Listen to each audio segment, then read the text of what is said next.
Good morning and welcome back to another episode of Erasmus TV. When a crisis hits, our brains can get very occupied by the here and now. But, as people have said before, you should never let a good crisis go to waste. With me is Caroline van Halteren. She's a career coach here at the university. Caroline, you would... Hi there. Hi, you would say that this is a great moment actually to reflect on your career and indeed perhaps make some changes. Isn't that quite risky at the moment?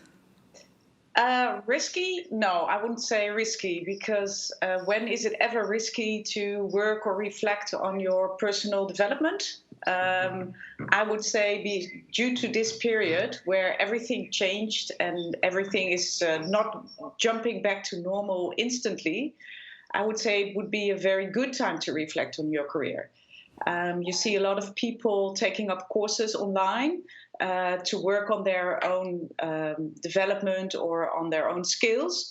At the university, you can use the Good Habits, which offers a lot of good courses like Excel in Excel or the Art of Networking, which is wonderful for your skills. But I would say also take this moment and reflect on your own personal development. Because, why not now? Yeah, and if you come to the, perhaps even the conclusion that you're not happy in your current career, then would you recommend a switch, or would that be too risky? I would say a switch now might be a bit difficult because the opportunities are not overflowing. But the career coaching is not so much of an indication to directly make a switch. It's actually it works on the period before that. So if you have a lot of questions like, what is my added value? Why don't I enjoy my work? For instance, what's my contribution to my job or to the world around me? These questions are very elementary, and we as career coaches, my two colleagues and I, we can actually help you with that before we start helping you with, say, your CV, your profile, your plan. And sometimes it even means that people retrieve their joy and motivation for their current job, because they can start working on job crafting, not so much on job changing. Although, of course, the university also encourages people to reflect on their career, because they have this sustainability policy where they would like you to change, your position in, say, 3 to 5 years. So if you are at that point, then it's also very good to contact the career coaches to see if we can help you with that. But it's not only with a change of career or job, but it's also retrieving your joy and motivation for your current job. Yeah.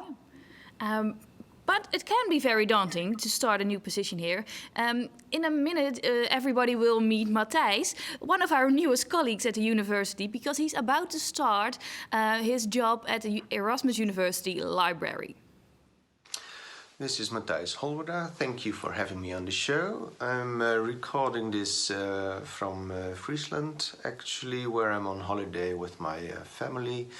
So I will start at the library of Erasmus University next June. And of course I'm excited and look forward to start and meeting new colleagues, and it's always exciting, of course, to start in a new job. But yes, it's a bit awkward because during the corona crisis, it's also it's a worrying time, and it's difficult with social distancing to get to know each other, to get to know the new colleagues.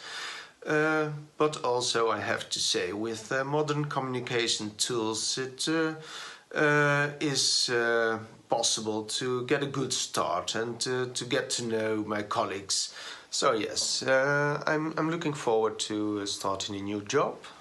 Although there are worrying times, there is a corona crisis, but I will meet new colleagues and I will have new challenges on the way. So actually I'm very excited and I will hope we will meet in the near future at the library. This was Mattias Holwerda from Friesland. Bye and hope to see you soon. Yeah, Caroline, Matthijs mentioned the word awkward because it must be really weird to start a job while you can't physically meet your new colleagues, you can't physically see your new work environment. Would you have some tips for him, but also other people starting their jobs at the moment?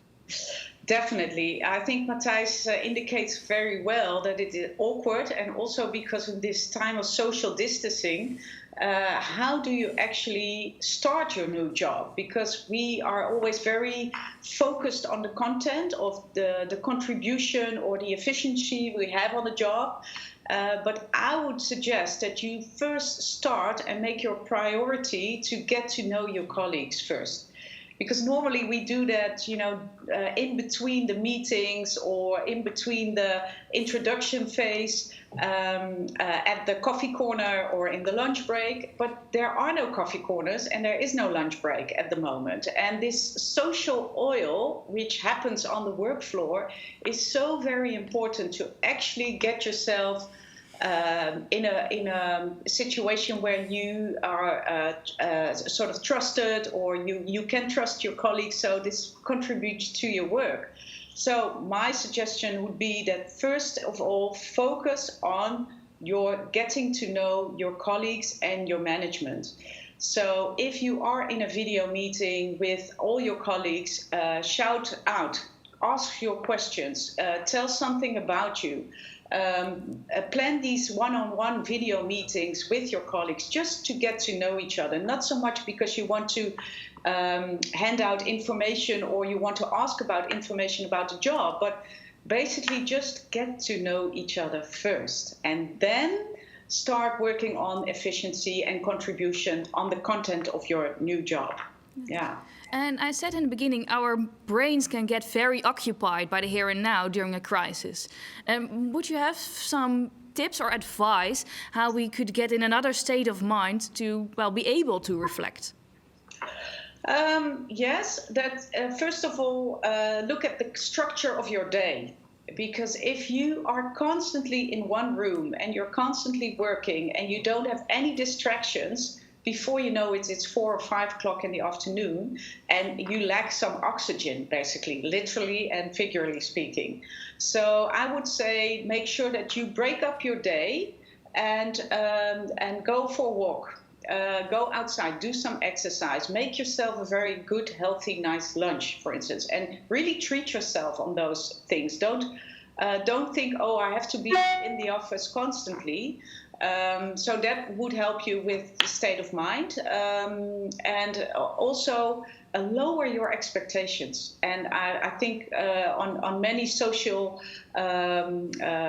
networking, you see this same tip, but lower your expectations on what the job can bring to you at this moment. Yeah. Yes. Thank you so much for your time. Thank you for being here. Well, on a video call, but still thank you for being here.